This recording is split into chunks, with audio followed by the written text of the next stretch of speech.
Yeah, Nolan, quit touching What? the dials, dude. I'm turning my headphones down. You turned them up. Yeah, you turned all of them up. Okay. Nolan, Yeah. do you want to deliver the intro? I think you should Well- every time. You're good. Okay, yeah. Welcome back to Past Gas. It's Give the it a Donut little History more. Welcome back to Past Gas. If you're gonna do the intro, All right. give it some. All right, I'll give us some Give us juice. some How about that? juice. All right, Where's hey, the juice? hey. Bruce McLaren. Yes, Nolan. it is. Hello, listener. Welcome back to Past Gas, the Donut Media Automotive History Podcast. Yeah! Thank you. Thank you for joining us once again. I love all the engagement we've gotten. I love all the kind words that you guys send us on Twitter and I all want the to other places. apologize personally for all the gross mouth noises I've been doing. Yeah, so I want to did clear leave the air. I'm not Deadpool's friend from the bar. Yeah, TJ Miller is not in the studio with me today. Who is in the studio today is Mr. James Pumphrey Ooh, baby. and Mr. Joe Weber. You stole my noise, dude. I'm sorry. I was man. gonna say, "Ooh, baby." We were workshopping it in the car on the way over here. I didn't know that we decided who was gonna get. Ooh, It's baby. all right. You can have it. I also just realized I'm still wearing sunglasses that I put on as a joke earlier. So. We are discussing Bruce McLaren today, the life of Bruce McLaren. You know what? I don't know how many parts this is going to be today, or definitely at least 2, maybe 3, maybe 4, depending on all the research. Past Gas Podcast. It's about cars, it's not about sports. The McLaren Automotive Company is known for building some of the coolest supercars on the road. There's a McLaren service station down the street from our office, and at least once a day, a McLaren 720S drives by, and I think, ooh, baby. Yeah. Ooh, baby. That's the one with the sick, huge wing on it. Or not the. I mean, I think some might have a huge wing, but that's the one with the big old hips. Yeah, Like it looks big like a old spaceship. butt. Haunches. Yeah, it looks like a spaceship. So yeah, McLaren, they're known for their supercars, as well as having a very rich Formula One heritage punctuated by names like Ayrton Senna, Ever heard of him? Lewis Hamilton, Ever heard of him? and my personal favorite, Fernando Alonso. Ever freaking heard of him? But how did the company get there, guys? What was it about McLaren Automotive's namesake that helped the company get to the top? Well, as we'll see, Bruce McLaren was an incredibly tenacious and brilliantly creative man. 2 qualities, I think, that drive the company today. Those are great qualities. We just saw a little tiny kid being pushed in a like a toy McLaren Yeah. To this morning? Yeah, this like morning. 10 minutes ago. Damn, dude, that's Yeah. a sign. That's what you call an omen. It was. That kid's A good omen. dad is the devil in the form of a Rottweiler. A what? So, yes, our source for this episode is Bruce McLaren from the Cockpit by Bruce McLaren. It was published in 1964. Man, I have so much respect for someone who can write their own Oh, autobiography. my God. And just the amount of detail that Bruce goes into on it seems like he writes about every race he ever competed in, and it's just like it starts strong because he talks about his early life, but then he just gets into this 100-page long stretch of Oh just my different God. races, and I was like, oh boy. I always Oh, admire baby. people. I always admire people who can do that and just like recall every little detail of like these crazy. Like he must have done thousands of races, and the fact that he can go back and just like remember every turn of it is insane to me. That's like how Jay-Z like doesn't write his rhymes down. Right. What? Like, how do you do that? No, he doesn't. Neither does Lil Wayne. That's crazy. Yeah. I don't even know your guys' names. All right, so, Without further ado, yes, I'm excited. me too. Let's dive in to the life and times of a Mr. Bruce McLaren. New Zealand national hero. McLaren's autobiography starts with Bruce waking up in a German hospital. Oh, by the way, this is not a book report, but I just want to let you guys know. Got you, man. Uh, We didn't think it was. Okay. Anyway, he wakes up in a German hospital. He's wondering why he was there. Then he remembers chasing down John Surtees's Ferrari and Jim Clark's Green Lotus. He is oddly calm in his recollection. Quote, Most racing drivers have some sort of accident during their career, and deep in my heart, I knew there was no reason why I should be an exception. I thought this might be why I wasn't alarmed at finding myself in hospital. this great quote from the opening pages kind of encapsulates the mentality of Bruce McLaren. If you don't fear crashing, then you're free to drive as fast as you want. Hell yeah.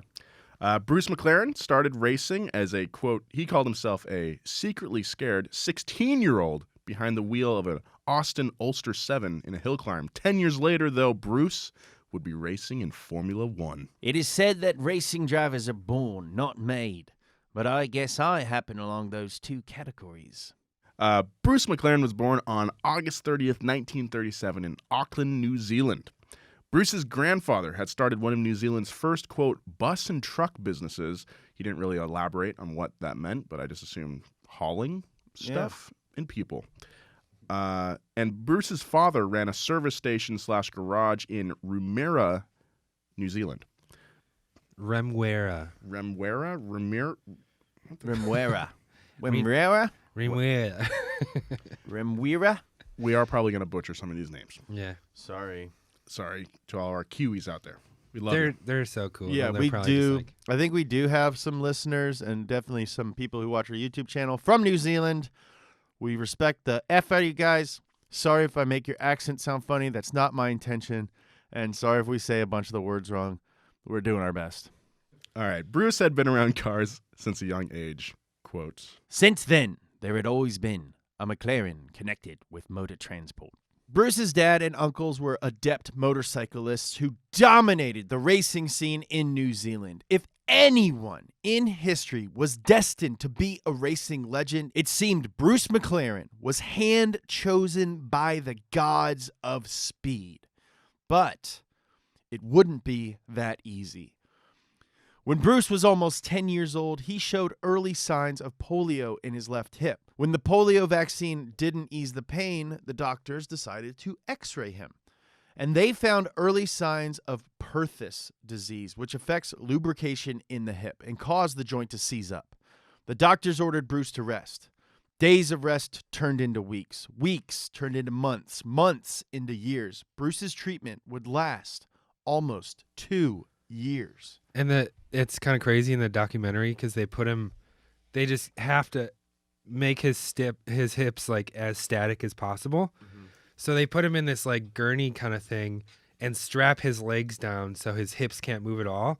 Then they put weights on his ankles and he had to sit in this weird chair for 2 years. 2 years. Yeah. Bruce and 4 other boys were confined in similar setups and were given wheelchairs to get around. So they took that setup that Bruce was in, but then they made it mobile. It wasn't really like a wheelchair.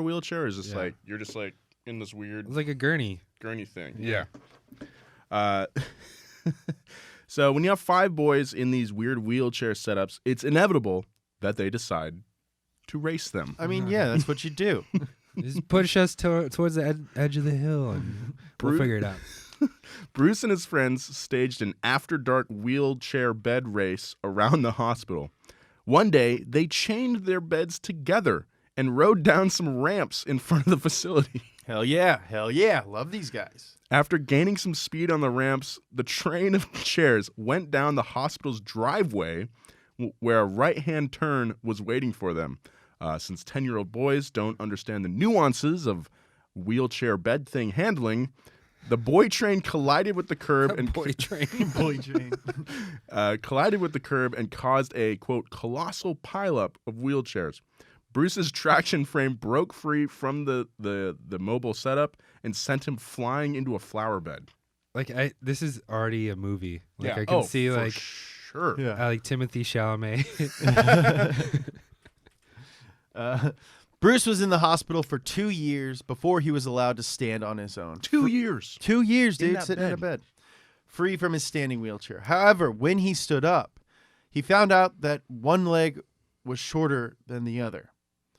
One of the hanging weights hadn't been set correctly, and Bruce would walk with a slight limp for the rest of his life. Dude, I'd be so pissed. Yeah, that sucks. You'd think they would like check in on it after a week and be like, "Oh, are all our weights set up right?" Yeah, they had 2 years. Yeah. In 1949, Bruce left the hospital at 12 years old, and despite the limp and lost time spent in the hospital, one major positive was that he had a lot of time to study. As he explains it, his confinement meant he wasn't distracted by other things active 12-year-olds might have been distracted by, things like sports. As a result, Bruce was an excellent student, spending much of his time reading. Now, before Bruce left the hospital, his dad brought him a brochure for the new Jaguar XK120, the fastest production car in the world at the time. And Bruce spent a lot of his time looking through the brochure, something I can relate to, and I'm sure a lot of you guys out there can relate to. Now, he paid extra attention to the cutaway drawing of the 3.4-liter inline-six engine. And although he didn't really know what exactly he was looking at, the young boy started to feel that he could be a mechanic. Bruce's parents enrolled him in an engineering course at Auckland College in 1951. He was just 14 years old. After the midterms, Bruce was second in his class, and he decided to pursue a career in civil engineering. A little later, racing in New Zealand really began to heat up. A local car club had set up a circuit at an abandoned airfield in Seagrove. Side note, we're going to talk about a lot of airfields that get turned into race courses over the course of this, because that's kind of the thing. Dan, dude, we got coronavirus going on right now. They're encouraging us not to travel. Maybe we should just take all the airports and turn them into racetracks. That's a great idea. Dude, LAX would probably make a cool one. No, LAX Santa Monica Airport. Hopefully it Oh, shuts yeah. down. Bruce's dad wanted to be in on the racing action, and for 110 pounds, he bought a dilapidated Austin Ulster 7, a sporty variant of the humble Austin 7. The 7 was kind of like Britain's Model T, but much smaller. The Ulster version had no doors and aluminum bodywork. Nice. It took Bruce and his dad, but mostly his dad, a year to put the car back together. Pops took the 7 out for a test drive and came back with white knuckles and a very shocked expression. The car could get going all right, but it had a lot of trouble with things like stopping and turning. Pops wanted to sell it, but Bruce begged him to keep the car. Please, Daddy, let me keep the Austin 7. Do you see my knuckles? Do you see my knuckles and my expression on my face? Daddy, it's just the brakes. Somebody could make a stop. That's pretty much how it happened. Maybe Bruce could have the car, His dad agreed.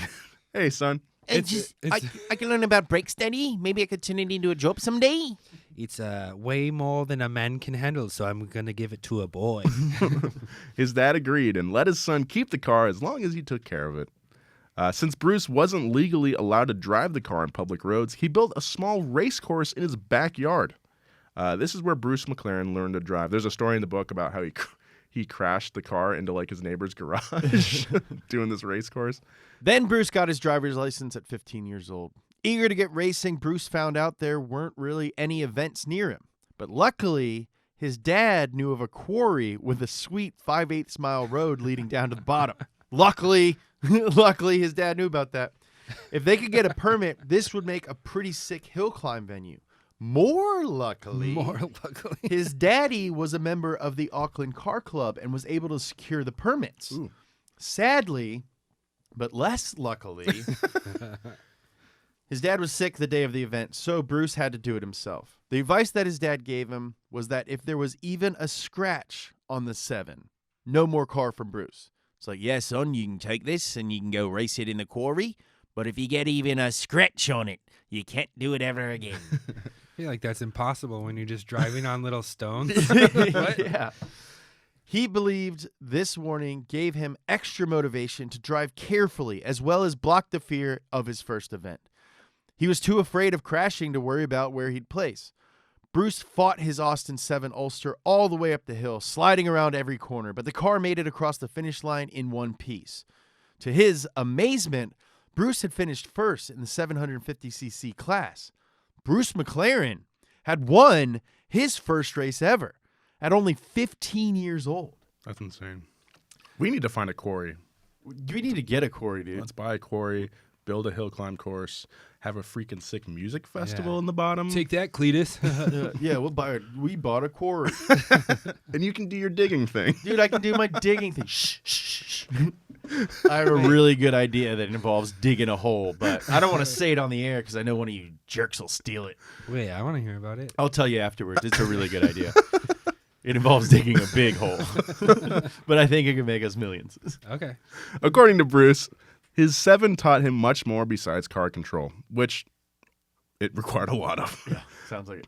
But also the importance of, quote, careful maintenance and preparation. He goes on to say, Painstaking work in the garage before a race can mean the difference between winning and failing to finish. One of my first lessons was to tackle one job at a time. Do it thoroughly and be satisfied with the result before passing on to the next. This was Pop's doctrine, and it has always stood me in good stead. Bruce and his father would modify the 7 for nearly every event, trying out something new every time. Pops would advise that Bruce would do the fabrication. In its 3 years of competition, the McLaren 7 Ulster never failed to finish an event or win its class. Wow. That's big. Like Yeah. even in like a local racing thing, like can you imagine a local SCCA like autocross 'cause, club? like, stuff and it's breaks, stuff always goes wrong you don't think of, but this was like a rock solid car. Right. And then some days you're just having an off day, you're not really Yeah. hitting it. Yeah. And can you imagine just like, oh, that guy and his dad, they win the class every time and they have for 3 years. Yeah, it's crazy. After entering a circuit race at Oha Kia Airfield and finishing 3rd overall and winning his class, Bruce sold the Ulster in 1955, feeling he had wrung out all the performance he could have. He was 18 years old. I just want to keep punctuating how young he is any chance I get, because like he's killing it. Yeah. Do you think he wanted to go fast because he was in that wheelchair for so long? I feel like that was the point of the that was what they were trying to say in the documentary. They were like, he was a cripple as a kid. All he wanted to do was like get up and walk around and run with the other kids. Now he finally gets like mobility, and he's like And he just takes it as far as he can, nuts. basically. Yeah. That's a good. I like that. I buy that. I'm gonna force that narrative in. So Yeah, please do. But the McLarens couldn't stop buying race cars. Bruce's dad bought an Austin Healey 100-4, which they promptly started tearing apart. Mods included some Chrysler pistons, Buick cam and valves. It was poured and polished. They poured and polished the heads, a twin pipe exhaust, a full-length under tray, which is Like, is that Arrow? like flat bottom. Wow. Yeah, that's super cool.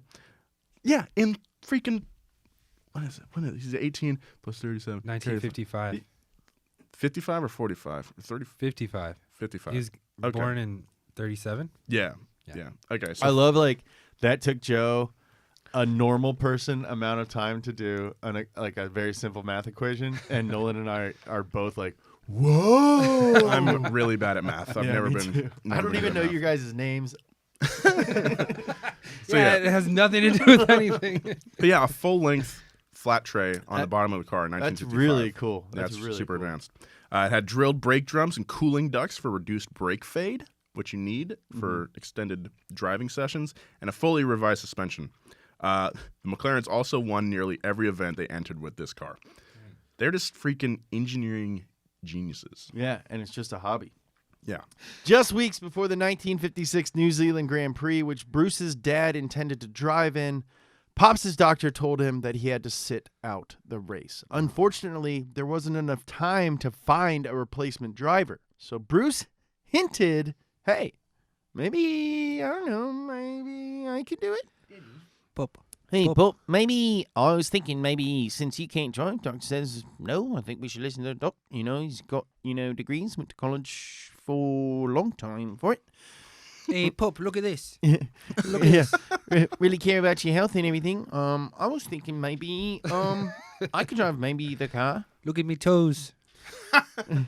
His dad was hesitant because Bruce would be going up against guys like Jack Brabham and the Sterling Moss. Jack Brabham was one of Australia's best-known drivers. He got his start on the dirt ovals of midget car racing, where he learned to perfect the on-power oversteer, or drift, as we know it.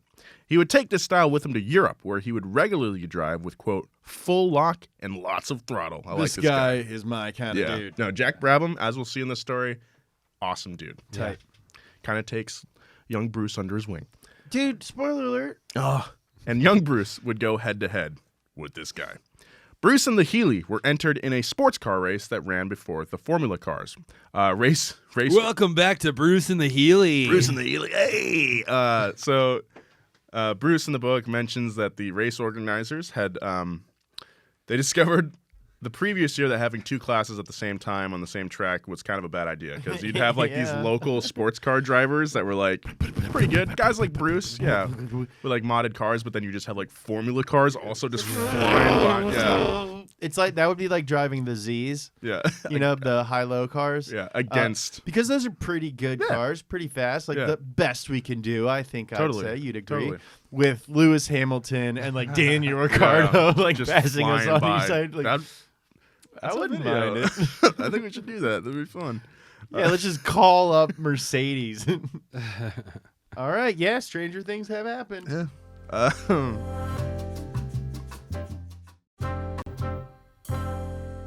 Unfortunately, the Healy's head gasket blew a few laps into the race, but for a little bit, Bruce had proven that he could hang with the pros. He was racing with them. I mean, for short periods of time because the Formula cars were obviously much faster, but in the turns, he was chilling. Wait, he was keeping up with the Formula cars? In the turns. In the turns? Yeah, because like back then they didn't have aero or anything to help them. They would just they'd be sliding all over the place. All the cars slid all over the place. Yeah. But McLaren would just brake later. Yeah, they would just totally lose them in the straights though. After the weekend ended with the death of the Healy's engine, the McLarens took a break from racing for about a month. Not really a break. It's not a break. As Bruce was focused on school, Jack Brabham's Cooper race car came on the market. Yeah, the same car that he had just raced. Yeah.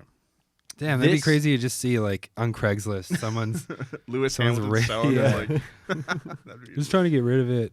I know what I have. No low ballers. No tire kickers. Now this was a very serious car, one that could bring the McLarens to the next level in their racing career.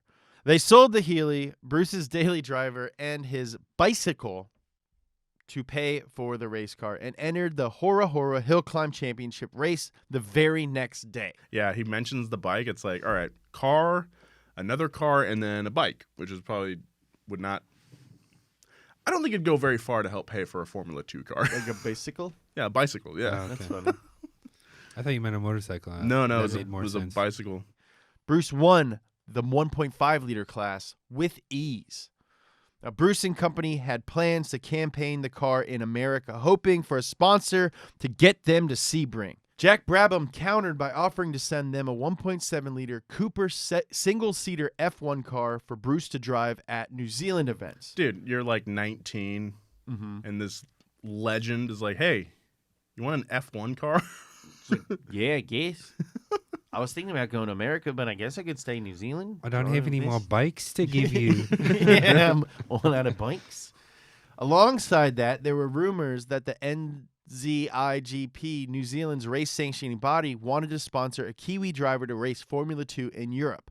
And Bruce was apparently on the short list. To improve his chances of being picked, Bruce accepted Brabham's offer of the 1.7 liter Cooper. While he waited for the car to arrive, he finished his university exams. The Cooper arrived to New Zealand when Bruce was 20 years old. He describes the first time sitting in the car. I was entranced by my first view of the Cooper. I climbed in. The front wheels seemed close and gave me the feeling that it would be very stable. It had more instruments than the sports car, even a wood-trimmed steering wheel.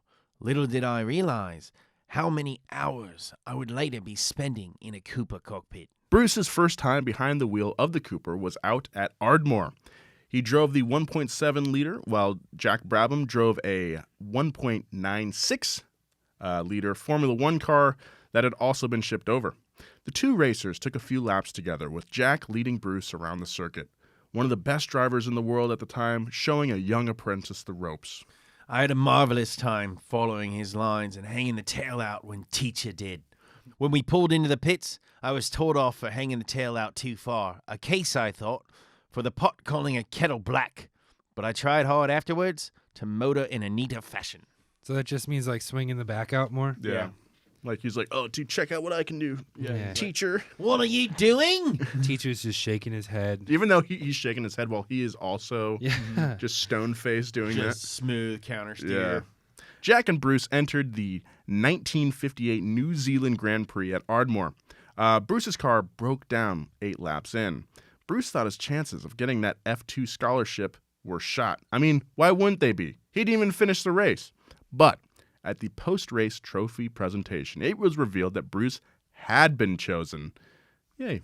His raw talent his raw talent behind the wheel made him New Zealand's best chance to get some podiums over in Europe. When the time came to leave New Zealand, Bruce traveled with the Cooper by cargo ship, departing from Melbourne, Australia to Aden, Yemen. Yeah, I had to double check that because I was like, that's a really weird place. Then he flew from Yemen to England after hanging out for a little while. Yeah, in the book, okay, he's he talks about time in Yemen and just about how he went to different people's houses for 10 pages, and I'm just like, why do I need to know this?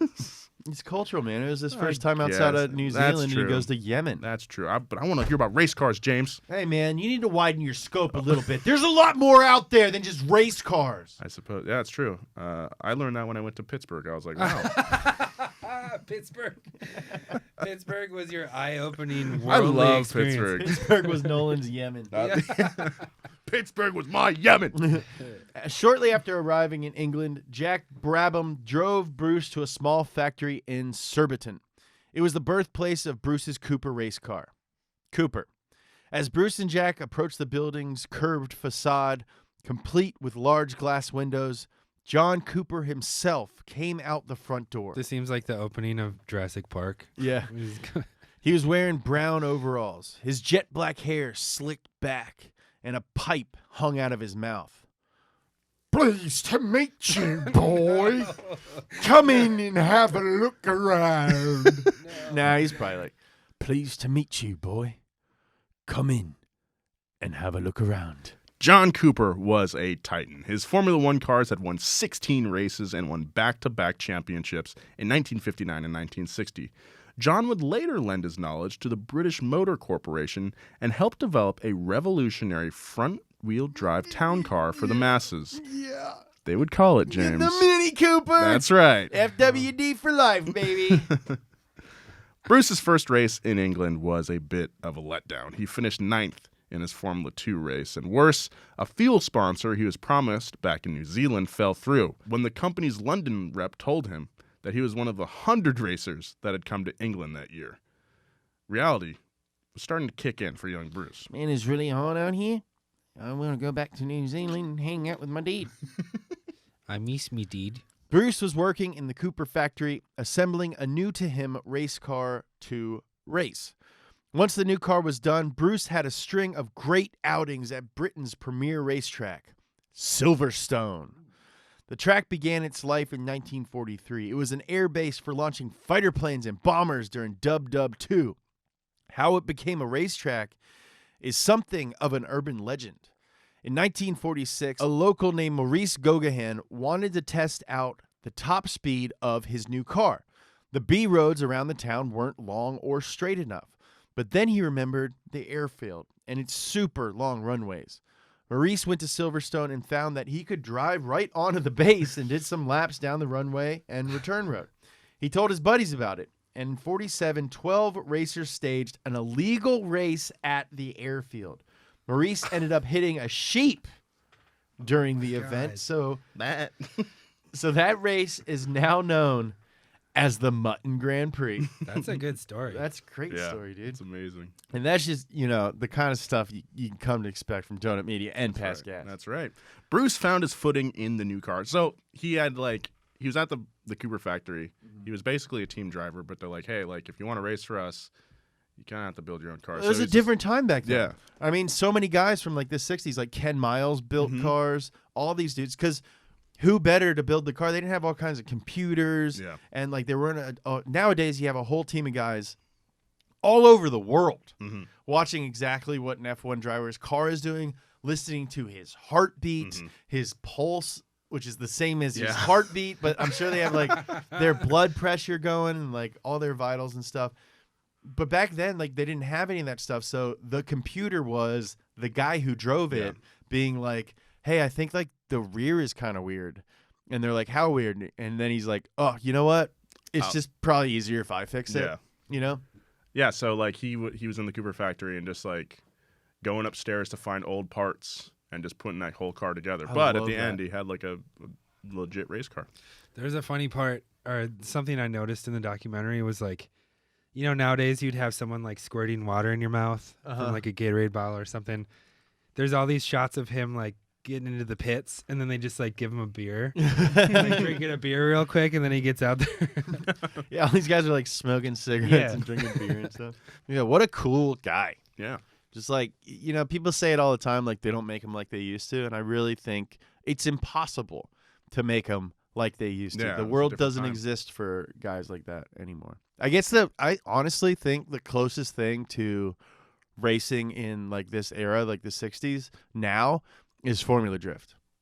That's a good point. Like Yeah. Dylan has been posting today. Or not today, for the past few months. He's building his Yeah. car for this season. Forsberg's car is all taken apart. Odie's car, he's building a car for this season. So I think like Formula Drift is the purest form of like old school motorsport. It's still That small exists enough right now. that people like build their own and like sponsors are like don't have so much of a say in it. They don't have And a lot it's- of sponsor money to begin with unless Yeah. you're on a huge team. And at this point, Yeah. like I guess Vaughn is the closest thing with RTR to an actual team, but like other than that, there's really not like a Mercedes or Right. like There's no like team dominating. there's no every team. race. Like there's Oh, not yeah. teams that exist. Like there's no Williams in Yeah. FD. Yeah. Like it's still drifting still is very grassroots, Mhm. even to its core. Like there's not like a grassroots Formula One anymore. No. Like you couldn't go to Mercedes and be like, hey, can I build a car from your factory? Yeah, with can spare I like parts? You work couldn't- in your thing? couldn't and do that. Work my way up to being a But driver. Drifting to, is. like- I mean, that's what Dylan has done basically. You know, like he's like, hey, Chris. Yeah, he crewed for Chris. Yeah. Like he crewed for a driver for years. And there's so many other stories, like Aaron Parker, yeah. our boy. Same deal. Like crews for Odie, builds his own car. Love it. And nasty. I mean, that's essentially what you did, Nolan. You Yeah. didn't start out doing what you're doing at Donut. You That's worked right. your way I started- up, dude. James said, "Follow me," and then he said, "Okay, teacher."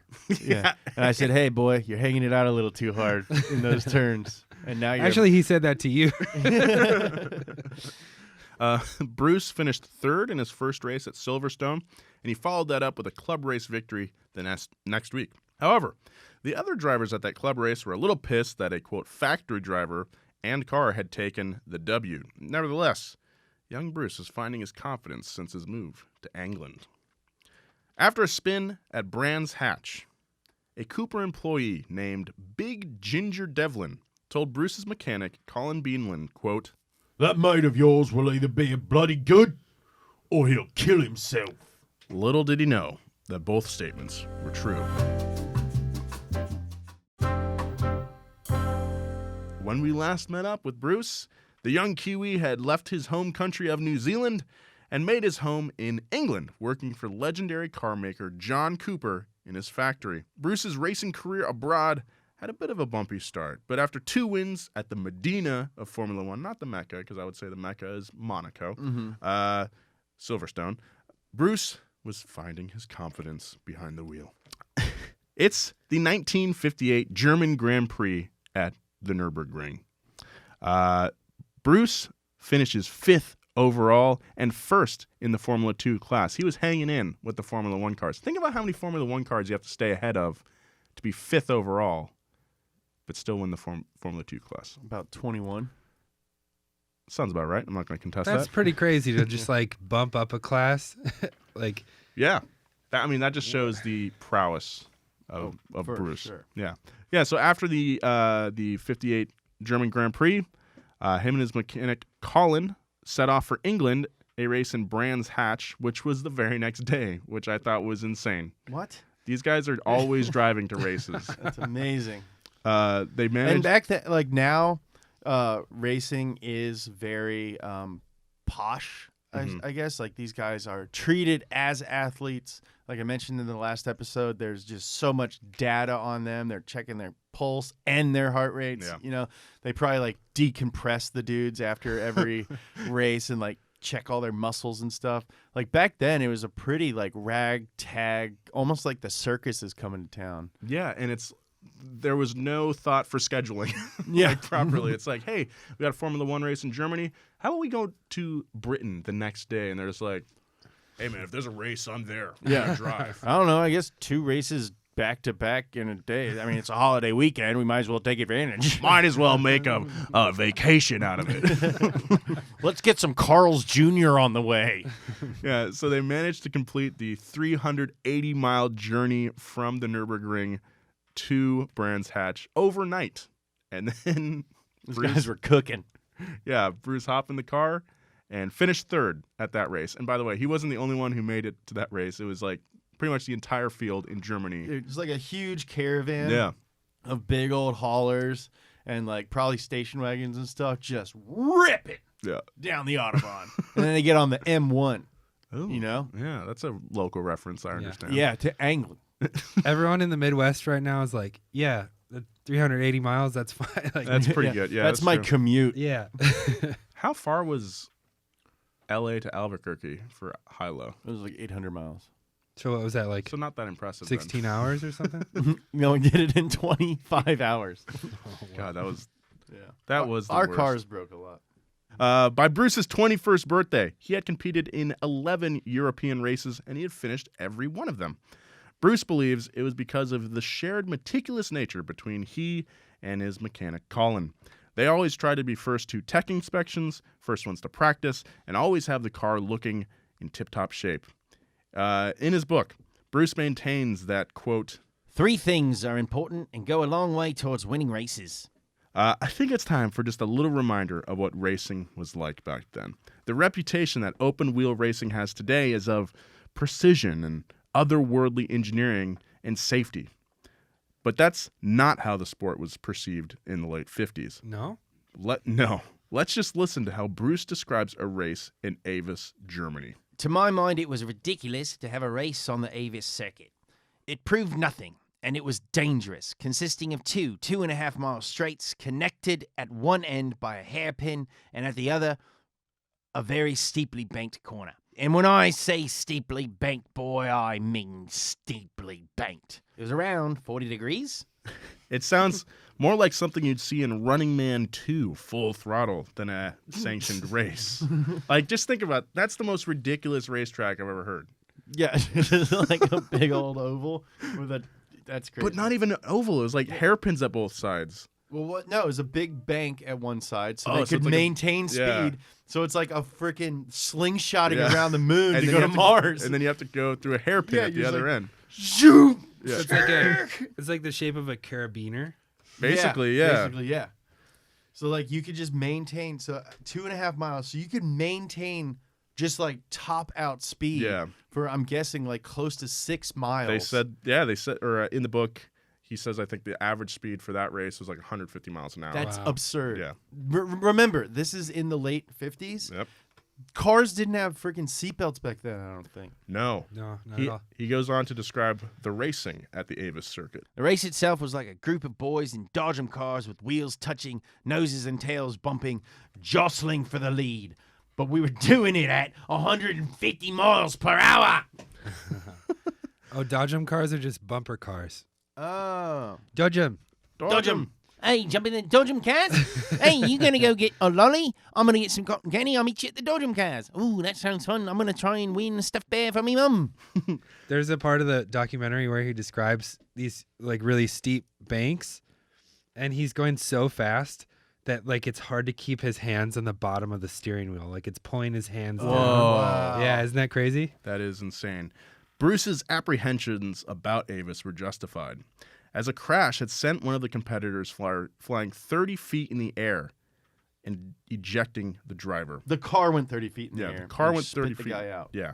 The rest of the pack was able to dodge the car and continued their breakneck chase down the straight. So back then they didn't even have like what's it? like yellow Caution flags. rounds. Yeah, they didn't have yellow flags. Yeah. Doesn't sound like it. As long as the Absurd. car, I mean, if the car's not in the way, then it's like, hey, man, keep it going. Crazy, Uh, man. Crashes like these were not uncommon in racing back then. Bruce's car threw a connecting rod that race, by the way, and the ejected driver also survived his crash with a broken leg and 4 broken vertebrae. Oof. I feel like if I were a race car driver back then, I'd be like, okay, I'm down to race.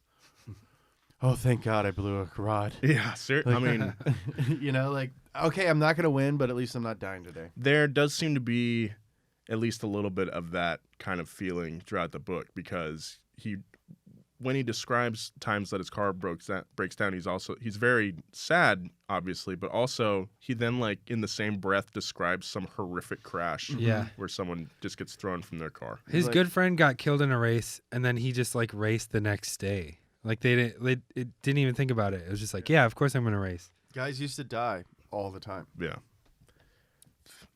Did you guys watch the Daytona 500 a Yeah, few weeks ago? it's crazy. With Ryan's crazy crash. I thought it was a rerun because I didn't know that the race had been like postponed. So I was like, oh, I didn't hear anything about a driver getting hurt or anything, so this is probably fine.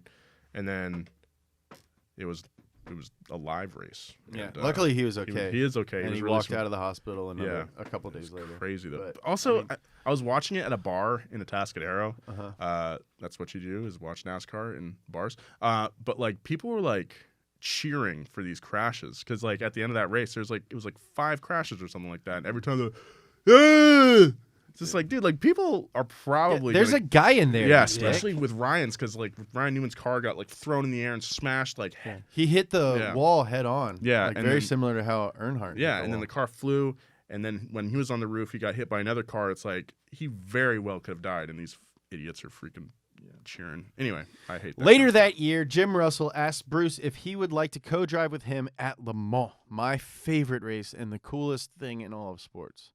What do you think he said? I don't know, James. He said yes. Phew.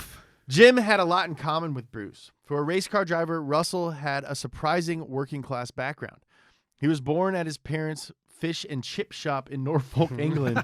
It's pretty awesome. Yeah, and his first job was, surprisingly, selling ice cream, not fish and chips. During World War II, he was a flight sergeant in the Royal Air Force and opened his own shop after the war. In a world dominated by rich guys, Bruce and Jim Russell were a good match for each other because they weren't rich guys, but they were good enough to compete with them rich guys. It's like us, baby. Came from nothing. Came from the bottom. Now we're here. No new friends. Russell's car of choice for the race was the Cooper Monaco, a car I would say looks like a Shelby Cobra with Porsche 356 dimensions. Pretty strange looking. Looks like a Jag. Yeah, it's a very strange looking car. Unfortunately for Bruce, the car's performance matched its weird looks at Le Mans. The gearbox started having issues, and soon second gear was no longer an option. When Russell hopped in the car, he could only drive with one hand as he was keeping the car in gear with the other. It kept popping out. Things only got worse for the team when Jim spun out and crashed because of some spilt oil. The Cooper caught fire, and Russell was badly burned. He did survive, though. Thank God. Despite the bad luck in France, it wouldn't be the last time that Bruce McLaren raced at Le Mans. Yeah, remember later on, if you remember from our Ford vs Ferrari series, Bruce We have a Ford versus Ferrari series Yeah. on this show. he would end up helping Ford with their GT40 program. Mm-hmm. It was very instrumental there. Who played him in the movie? I don't remember. Anyway. Little fun fact about Jim: he would go on to start a racing school that produced some of the best drivers in racing history. F1 and Indy 500 legend Emerson Fittipaldi, Canadian legend Jacques Villeneuve, Jacques Villeneuve, as they say. That's not how you pronounce that. Jacques Villeneuve, and Fifth Gear host Tiff Needell are all Jim Russell Racing alumni. You guys ever watch Fifth Gear? I did. It's pretty good. Yeah, it's like a poppier Top Gear. Yeah, like when I was a kid, I was like a diehard Top Gear fan, so I was like, "Oh, Fifth Gear sucks." Blah blah blah. But then now I've like watched it again. I'm like, "Oh, it's like good." And I actually really like Tiff Needell. Yeah, it's like it's a little bit of a. I like the group dynamic more. I think that's what we're starting to go for at Donut, like a big, Like just like a bigger cast. right. ensemble, Yeah, I like sure. that. And then it's on a level. It's sort of like Top Gear meets Entertainment Tonight. I think Huh. it's just a little poppier. Yeah. It's okay. a little broader. I get it. It was at a race in Portugal that Bruce saw a friend have a very near brush with death. Jack Brabham, if you remember from the last episode. The Australian, The Australian- heartthrob. That's right. Yeah, super hot guy who just drifted every corner. Is he And- hot? Let's check if Jack Probably, Brabham was dude. hot. Is Jack Brabham hot? Google it. He's like rugged looking. He's rugged. Yeah. Do you think he gives off a muscle car boyfriend vibe? Nah. No. Well, He's strictly exotics. Yeah. He's like. I mean, he's he's still cute. like He's he's still fine. hanging out in the Yeah. high He school looks kind of parking like lot. Malcolm. Yeah, a little bit. Looks a little bit like Malcolm. Yeah. that's funny. I think if you want to get this muscle car boyfriend vibe, you got to start dressing like Tony Angelo, maybe. Okay. I mean, just like every other. So Yeah. dress like I'm on Hot Rod. Yeah, I think Tony Angelo gives off the muscle car boyfriend. We need to get vibe. you some like Oh. ripped jeans, but ripped from the store. Or like some sleeve tattoos. Yeah, you need some sleeves and some boots. I have boots. Oh, damn. Yeah. That's a good muscle car boyfriend vibe. Yeah, I think so. Thank you. You got shoes. I'm gonna go to Buck Mason. No, I'm gonna go to Mack Weldon. I'm going to go to Mack Weldon and get some sweats to really. Yeah. So sorry. Brabham. He was cut off by a local driver named Cabral, which sent Brabham off the track. I am Cabral. It does sound like a fighting character. Yeah. What's Cabral's finishing move? Cutting you Side off. swipe. Yeah, he sideswipes Oh, you. yeah. So Cabral's sideswipe sent Brabham off the track at 120 miles per and into a power line post. Jack was thrown from his Cooper race car and directly into the path of the Kansas City Flash, a guy named Maston Gregory. Gregory swerved his car around Brabham and across some power lines and had the presence of mind to steer his race car with his fingertips so he wouldn't be electrocuted by the power lines. Was he wearing like rubber fingertips? Like, why would it? Well, You just still- no, so he could pull it off and it wouldn't like Yeah. lock. Oh, okay. Because when you're getting electrocuted, you can't let go. That makes sense. Jack survived the crash with just some bruises and drove at Brands Hatch the next weekend. My God, these guys. It's crazy. Can you imagine having like the wherewithal to, like, in a split second swerve and then like put your fingertips on? Like the time must have slowed down so much because you're like, oh, Jack Brabham flying onto the road in front of me, must maneuver car. That's something Oh, like the real Flash would do. yeah, I'm gonna drive over some power lines. Are they gonna be live or not? I don't know. Meep. Little fingertips. It's insane. And what is also crazy is at this point, Bruce is only 22 years old. And in 1959, he was chosen to drive for Cooper in the U.S. Grand Prix. What were you doing at 22 years old, James? 22 years old, taking improv classes. and Not racing at U.S. Grand I Prix? wasn't racing in the U.S. Grand Prix, Okay. no. Joe, what were you doing? I just moved to LA and I was working for months without being paid for Gurney Productions. I'm going to call you out.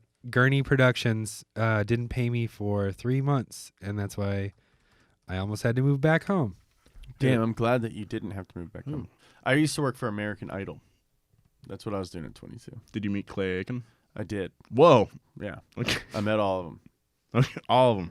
All Clay Aiken. Clay Aiken. Ruben Studdard. I did. Yeah. Met Ruben. I was on the season that that gray-haired guy won.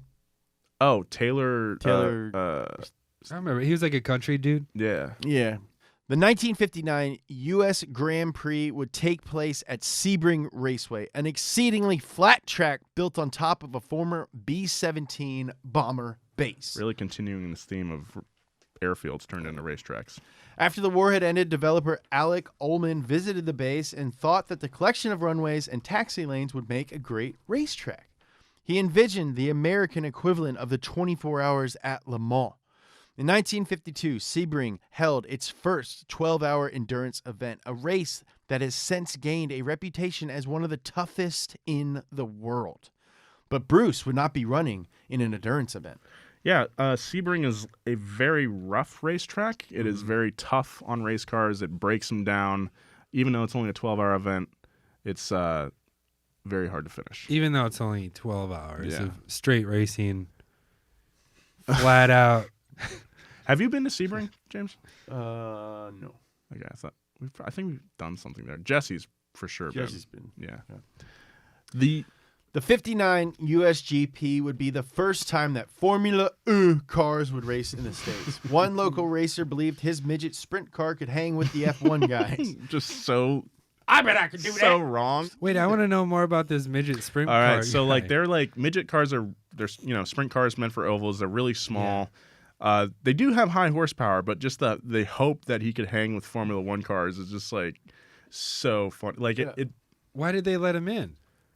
they did. He was just chilling. He was hanging out. He was like, "Hey man, I know y'all from England, but I bet I could hang with my midget car." Did they let him? No, What? Right. it's just a fun detail of a Florida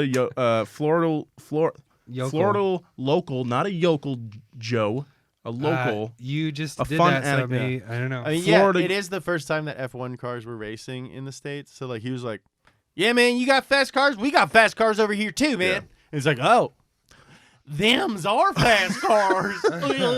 I'll bet a crocodile's uncle.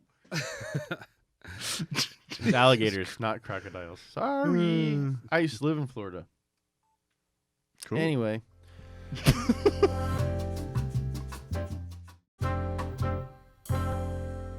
When the green flag dropped, Bruce says he made his best ever start. That's a quote. Catching the number 2 starter, Mr. Sterling Moss, by the first corner. Bruce held onto his second place position, following close behind his teammate, Jack Brabham. It was easy for these two guys to hold on to the lead. It was as if Brabham's mentorship over the young McLaren gave their cars extra horsepower.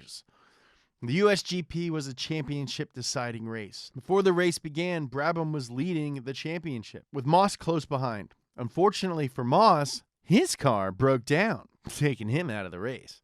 Brabham would take the championship with ease. With 2 laps to go, Jack Brabham slowed down to let Bruce pass. Another lap passed, and Bruce McLaren won his first Formula One race. That's so nice. That's so cool. It's like hey kid, why don't you take this one? Yeah, that's awesome. Jack Brabham took the title, and Cooper took the manufacturer's trophy. This was the beginning of McLaren's lasting legacy in F1. The next season, 1960, Bruce would finish second behind Jack. The years went by with Bruce seemingly racing all the time. Like I said, they're doing a lot of that caravanning, just going to tracks all over the world.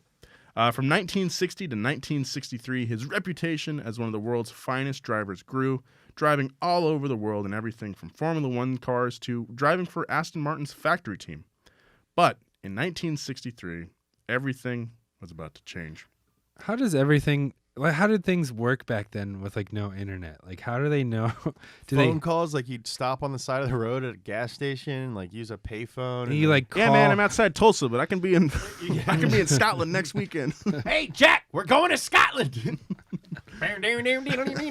This is like the montage. Dude, we Yeah. really need to make a movie about this time. I think it'd be better than Ford v Ferrari. But I don't think we should like base it on any real guy. No. It should Yeah. be like A back marker. It's called back marker. yeah. And like It's just about these dudes that just want to race. but like someone does play Bruce McLaren. Yeah, and yeah. someone does It play has- Sterling Moss. It's more like of a collage of a time where we don't have to Yeah. base it on. what's real- that? It's real like the Dewey things. Cox story where like Frankie Muniz comes up and he's like, "Hey, it's me, Buddy Holly." Like, Well, the Beatles. That would actually be pretty good. Yeah, dude, we should do that. Don't take that idea. Don't take it. copyright. Copyright. You Dibs. You guys don't even know how to use Final Draft anyway. Neither do I. Bruce was running in the German Grand Prix at the Nürburgring. He was chasing down John Surtees in his red Ferrari and Jim Clark in his green Lotus. All of a sudden, Bruce woke up in the hospital. He figured he had gone off track, but Bruce could not remember where or how. He recalled how Sterling Moss told him after a crash at Goodwood, "If you told me I'd been hit by a bus, I'd have believed you." Bruce had been skeptical of memory loss. He says that. He's like, I didn't really believe that could happen. But now in his hospital bed, he understood.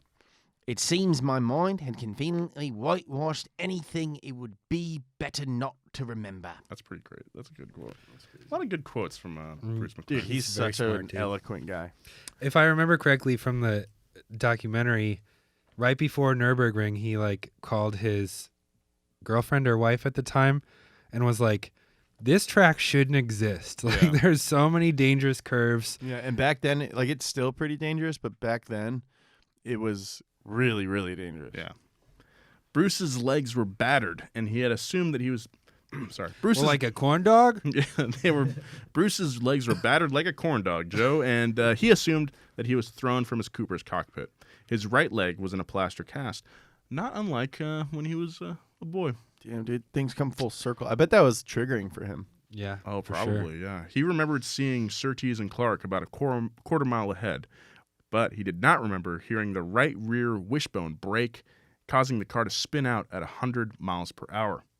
But he did remember that there was a race in 2 weeks, Oh my God, and that he dude. wanted to drive. No. If going back out on track after he almost died sounds crazy, well, Bruce, he had an answer for you. Quote, It's essential that you go straight out again and have a go. If you're ever going to look yourself in the eye again. what do you think of that mean, mentality? You could take a month off and still look at yourself in the eye. While McLaren had proven himself as poised and focused behind the wheel, the crash at the ring did cause him to start thinking more critically about the forces working on all the components in his car. He was afraid of more breakages. He started thinking about building his own cars. I think that's a good idea. I think you should do that. Did he ever do it? Let's continue.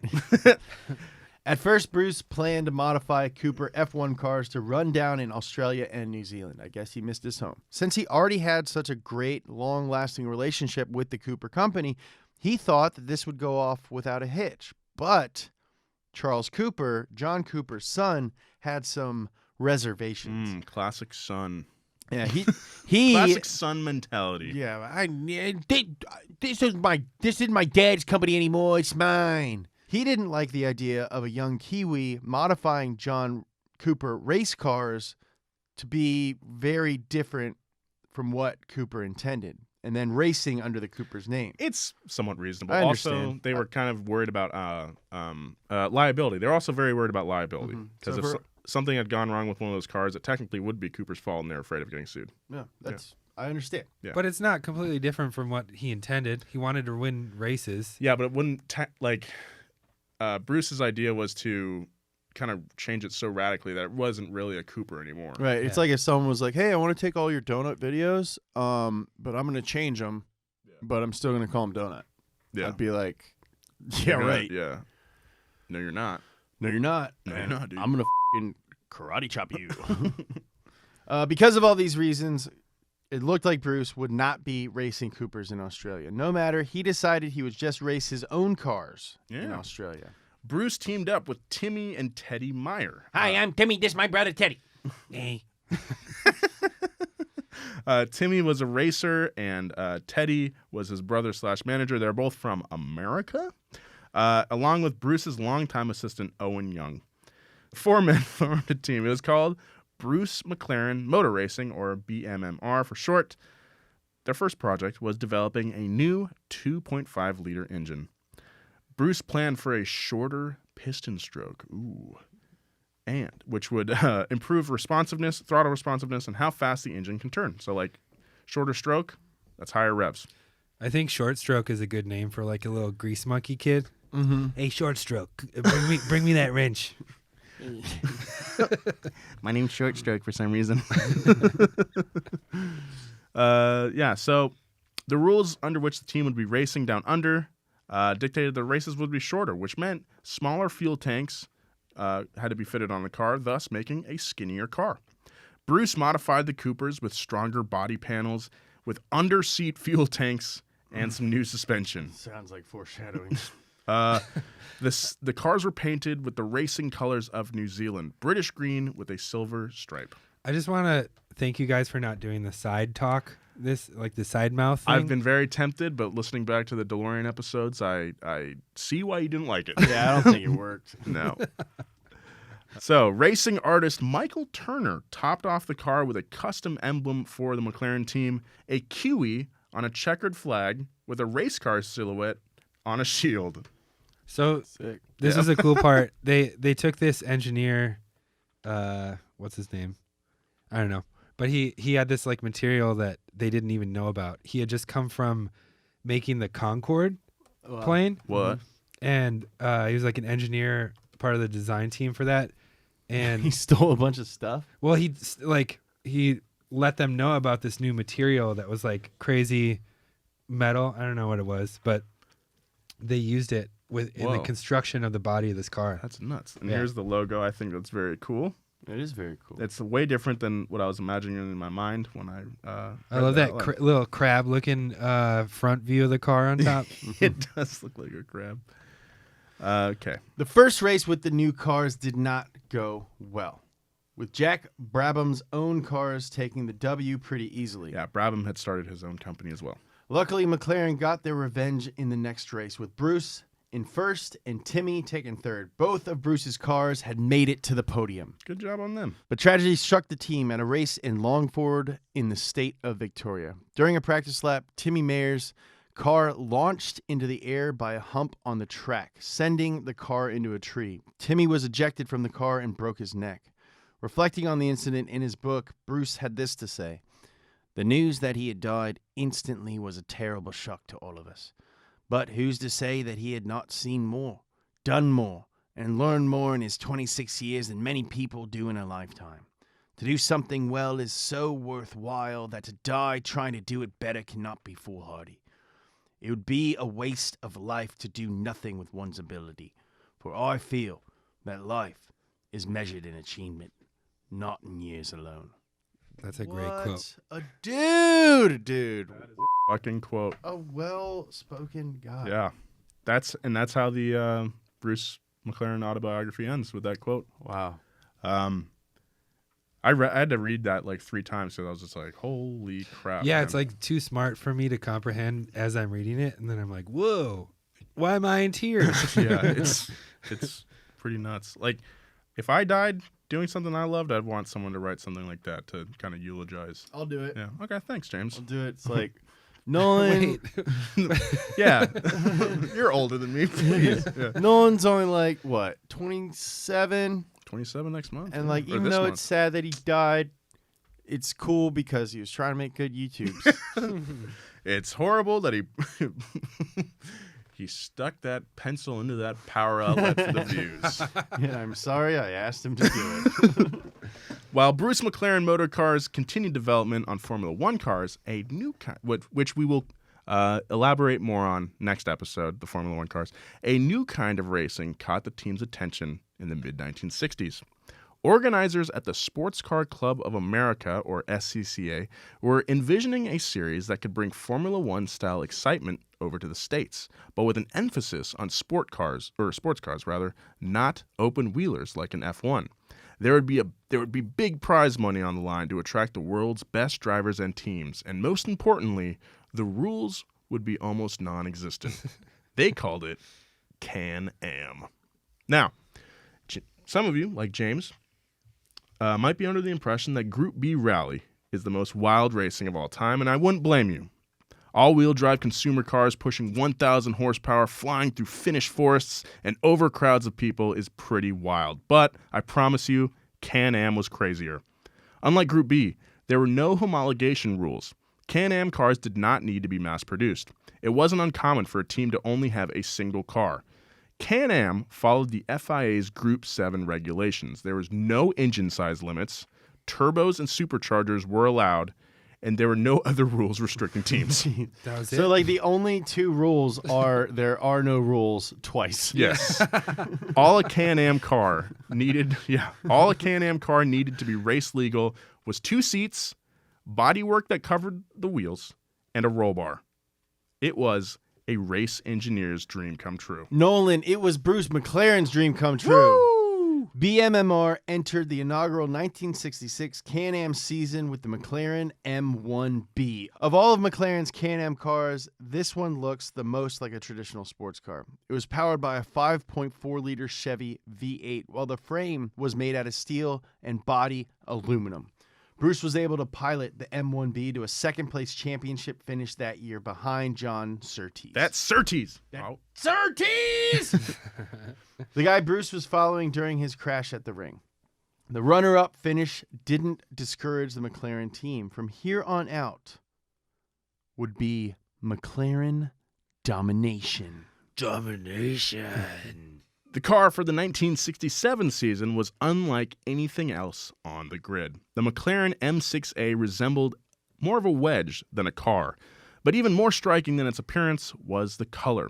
To stand out from the rest of the pack, McLaren opted for a bright papaya orange, accented with navy blue text reading McLaren cars down the side. While other Can-Am cars used a steel tube frame under their bodywork, the M6A was constructed around an aluminum monocoque chassis. In 1967, that's some stuff that they were doing with the Acura NSX, McLaren F1, which we'll talk about next episode. That's like some crazy shit for the late 60s. The 5.8-liter Chevy engine was mounted in the middle of the car for near perfect weight balance, while fuel tanks rode shotgun on either side of the driver. Ah, dude. Let's just make like a pit full of gas tanks and put the driver right in the middle. Maybe more impressive than the car was how long it took them to build it.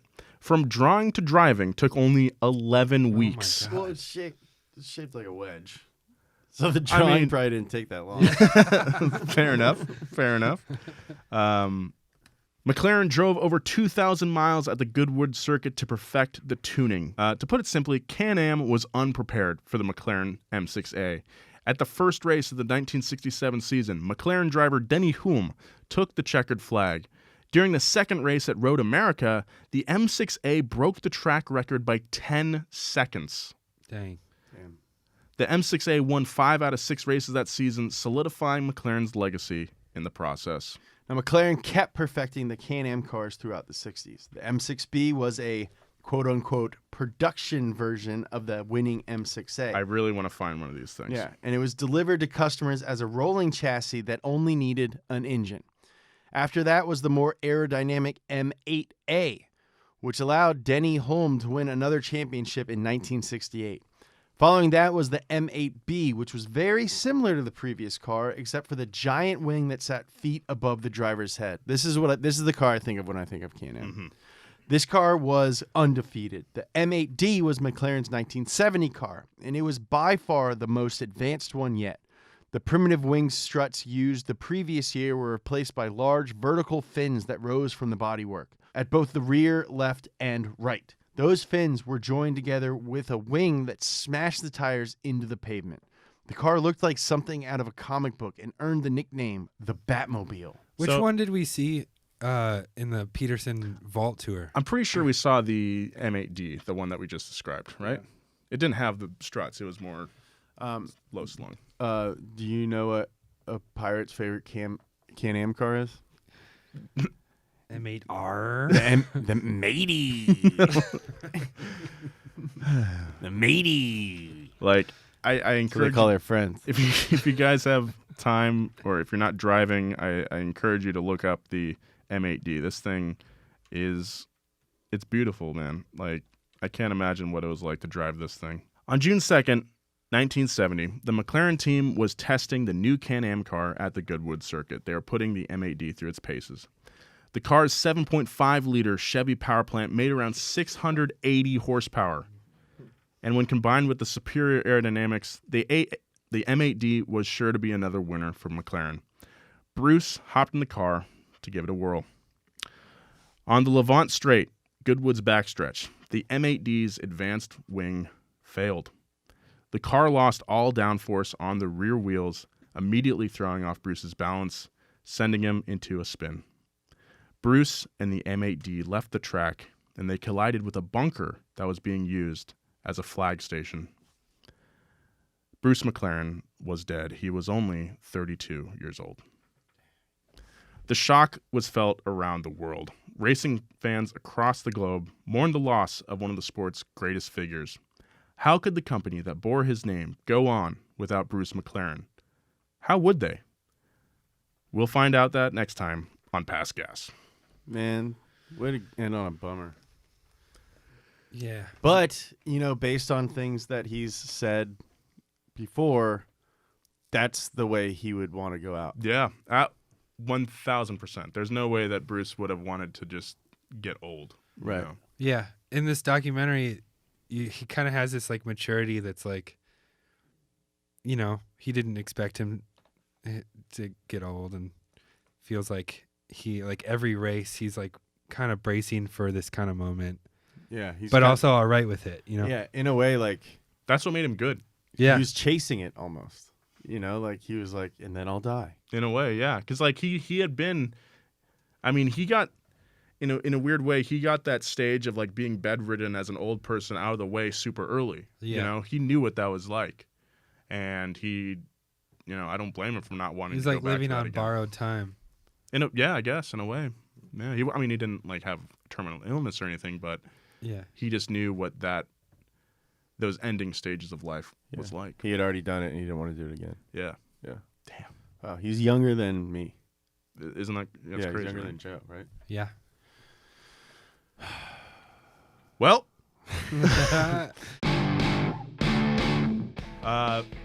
Thank you for yeah. listening to Past Gas and supporting us here at Donut. If you don't already know, we also have a YouTube channel. We make a lot of videos. In the next couple months, we're shooting to have one video every day forever. Oh boy. Yeah, so we're right in the middle of that. Make sure you follow Donut Media on all social media at Donut Media to get some behind-the-scenes looks and some sneak peeks at all the stuff we're working on.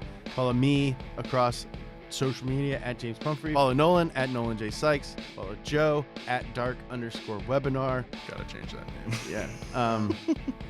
Unless you like it. Yeah. Yeah, man. I love you. Tell your friends that you love them. Yeah. I want to make a correction from last week. Okay. I said that Catholics drink Powers That was 2 weeks ago. 2 weeks ago. Yeah. That's not true. It's Protestants drink Bushmills, Catholics drink Jameson. All right. So don't bomb our office, IRA. All right. Maybe don't say that. Bruce McLaren. When we last left off with Bruce McLaren, the young Kiwi had left his home country and made his way to home in England. Working for legendary car maker John Cooper in his factory. Ubbity ubbity Silverstone. I'm the baby that talks like this.